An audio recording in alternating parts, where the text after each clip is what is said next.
হজের সময় কি পর্দার বিধানে কোনো শিথিলতা আছে? হজের সময় পর্দার বিধানে কোনো শিথিলতা নাই। আমাদের অনেক মা বোনরা হজ করতে যান কিন্তু পর্দা করেন না। অনেক পুরুষরা আছে হজ করতে যান, চোখের পর্দা করেন না। তাদের হজ নষ্ট হয়, হজের থেকে সওয়াবের চাইতে গুনাহ তাদের বেশি হবে। তো এই জন্য মা বোনরা যারা হজ করতে যাবেন তারা আগে ভাগে পর্দা পুশিদা করার প্ল্যান করে যাবেন। আপনার পর্দাহীনতা অনেক পুরুষের আমল নষ্ট করবে, তাদের হজ নষ্ট করবে, যেন আপনি দায়ী থাকবেন।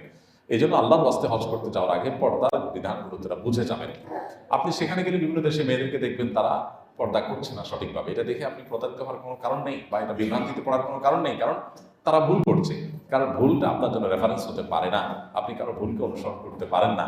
যদি মেজরিটি মানুষ ভুল করে তারপরও আপনি সেটা অনুসরণ করতে পারেন না। আল্লাহ বলেছেন ওয়ালা তুতি আকসার মান ফিল আরদি ইউদিল্লুকা আন সাবিলিল্লাহ, পৃথিবীতে বেশিরভাগ লোক কি করে এটা দেখে যদি তুমি চলতে যাও তাহলে তারা তোমাকে সঠিক পথ থেকে সরাই দেবে। এই জন্য হজের জন্য পর্দার বিধানে কোনো শিথিলতা নাই, বরং হজের জন্য একই বিধান প্রযোজ্য যেটা অনুসরণ প্রযোজ্য। আমাদের আয়েশা রাদিয়াল্লাহু তাআলা আনহার হাদিস আমরা জানি যে তিনি বলেছেন নবী করিম সাল্লাল্লাহু আলাইহি ওয়াসাল্লামের সাথে তিনি যখন হজ করেছেন তখন তারা মুখ সাধারণত এহরামত অবস্থা মুখ খোলা রাখতে হয় নারী পুরুষ সকলের, কিন্তু তিনি বলেছেন যখনই কোনো গায়রে মাহরাম পুরুষ এর সামনে যাওয়ার মতো পরিস্থিতি তৈরি হয়েছে বা রাস্তাঘাটে গেছি অন্য পুরুষদের চোখে পড়ার মতো পরিস্থিতি হয়েছে, সাথে সাথে আমরা মাথার কাপড় টেনে দিয়েছি, তার মানে মুখমণ্ডলকে আবৃত করার চেষ্টা করেছেন, পর্দার মধ্যে আনার চেষ্টা করছেন। এখান থেকে বোঝা যায় যে মুখমণ্ডল পর্দার আওতাভুক্ত, তার মানে তিনি কেন পরপুরুষকে দেখে মাথার কাপড় মুখে টেনে দিয়েছেন।